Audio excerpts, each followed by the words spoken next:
IT সেক্টরের একটা অন্যতম কোম্পানি যার নাম হচ্ছে কোফোর্জ লিমিটেড।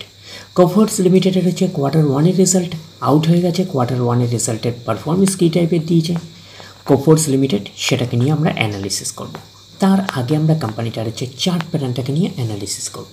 দেখব যে শেয়ার হোল্ডারদের কতটা রিটার্ন জেনারেট করেছে বা ওয়েলথ ক্রিয়েট করে দিয়েছে, সেটাকে নিয়ে আগে আমরা ফার্স্ট অ্যানালিসিস করব। আফটার দ্যাট হচ্ছে আমরা কোম্পানিটার হচ্ছে কোয়ার্টার ওয়ানের রেজাল্টের পারফরমেন্স কী টাইপের দিয়েছে সেটাকে নিয়ে অ্যানালিসিস করব। তো কোম্পানিটা এখন ট্রেড করছে 6070 টাকায় এখন ট্রেড করছে।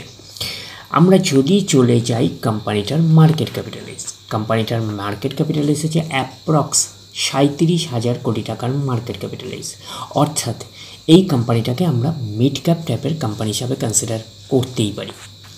তো কোম্পানিটার আমরা যদি পিই রেশিও দেখি তাহলে কত আছে 46.84 হচ্ছে পিই রেশিও।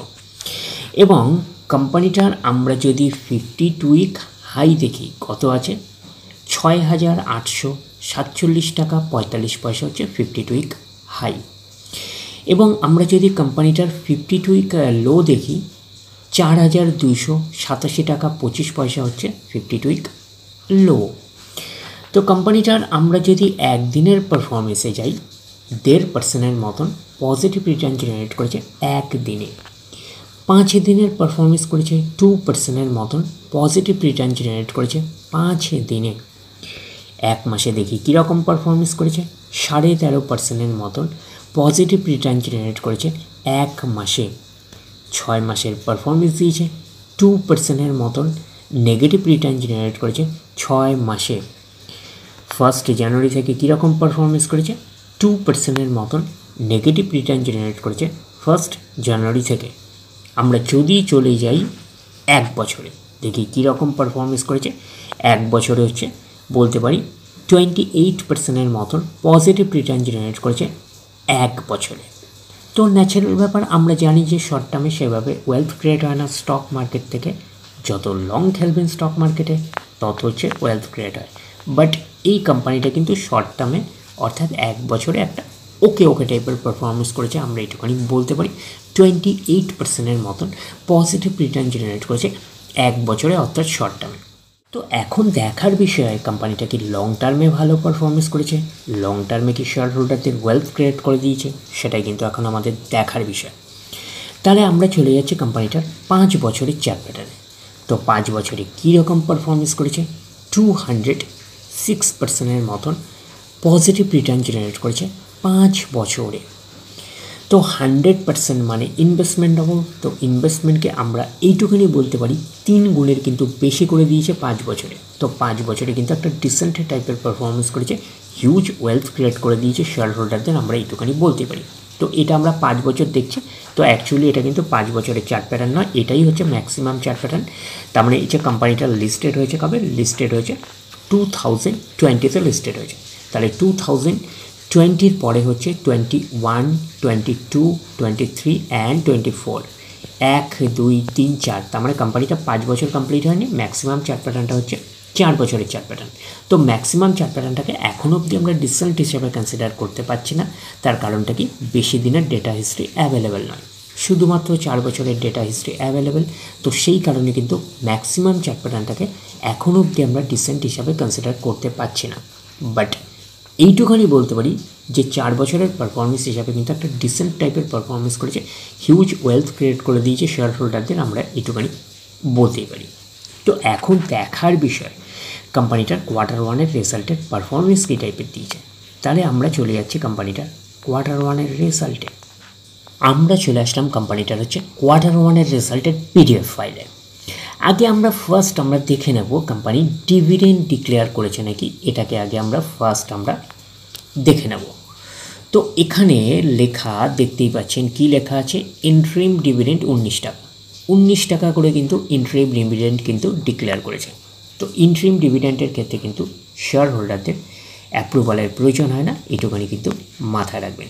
তাহলে 19 টাকা ইন্টারিম ডিভিডেন্ড ডিক্লেয়ার করেছে। এইবারে আমরা চলে যাব কোম্পানিটার হচ্ছে কোয়ার্টার ওয়ানের রেজাল্টে, দেখব যে কোয়ার্টার ওয়ানের রেজাল্টের পারফরমেন্স কী টাইপের দিয়েছে। তাহলে আমরা 6 নাম্বার পেজে চলে আসছি কোয়ার্টার ওয়ানের রেজাল্ট।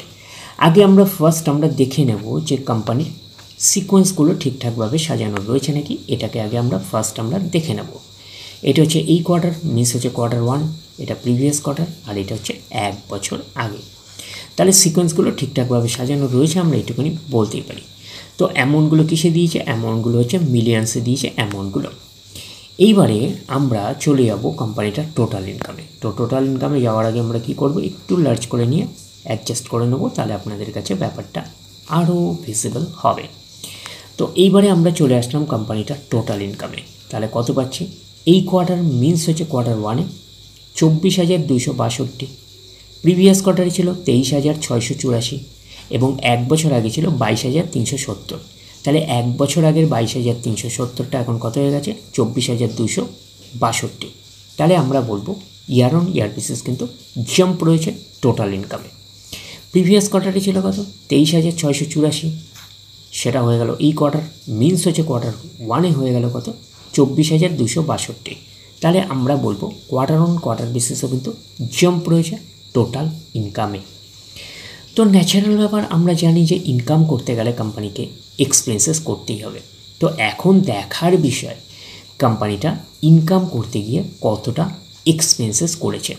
তাহলে আমরা চলে আসলাম টোটাল এক্সপেন্সেসে। এই কোয়ার্টার মিস হয়েছে Q1-এ 22,215, প্রিভিয়াস কোয়ার্টারে ছিল 20,944 এবং 1 বছর আগে ছিল 20,128। তাহলে 1 বছর আগের 20,128টা এখন কত হয়ে গেছে? 22,215। তাহলে আমরা বলবো ইয়ার অন ইয়ার বেসিস কিন্তু জাম্প রয়েছে টোটাল এক্সপেন্সেসে। প্রিভিয়াস কোয়ার্টারে ছিল কত? 20,944, সেটা হয়ে গেল এই কোয়ার্টার, মিন্স হচ্ছে Q1-এ হয়ে গেল 22,215। তাহলে আমরা বলবো কোয়ার্টার অন কোয়ার্টার বেসিসও কিন্তু জাম্প রয়েছে টোটাল এক্সপেন্সেসে। এইবারে আমরা বের করবো কি? এইবারে আমরা বের করবো হচ্ছে অপারেটিং প্রফিট। কীভাবে বের করব? টোটাল ইনকাম থেকে টোটাল এক্সপেন্সেস আমরা বাদ দেবো, বাদ দিলে যেটা পড়ে থাকবে সেটা হচ্ছে অপারেটিং প্রফিট। টোটাল ইনকাম পেয়ে গেছি, টোটাল এক্সপেন্সেস পেয়ে গেছি, টোটাল ইনকাম থেকে টোটাল এক্সপেন্সেস বাদ দিলে পড়ে থাকছে অপারেটিং প্রফিট। অর্থাৎ আপনারা বলতে পারেন profit before exceptional items and tax, এটাকেই আমরা অপারেটিং প্রফিট বলতে পারি।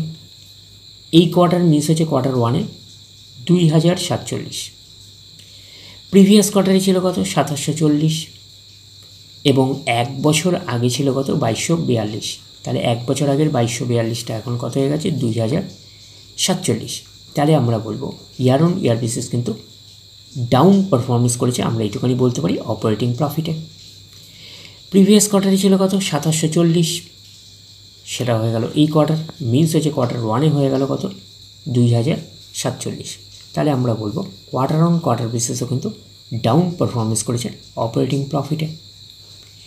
তো অপারেটিং প্রফিটটাই নিশ্চয়ই কোম্পানির মেন প্রফিট নয়, তারপরে বিভিন্ন অ্যাডজাস্টমেন্ট থাকলে সেগুলো প্লাস মাইনাস হবে।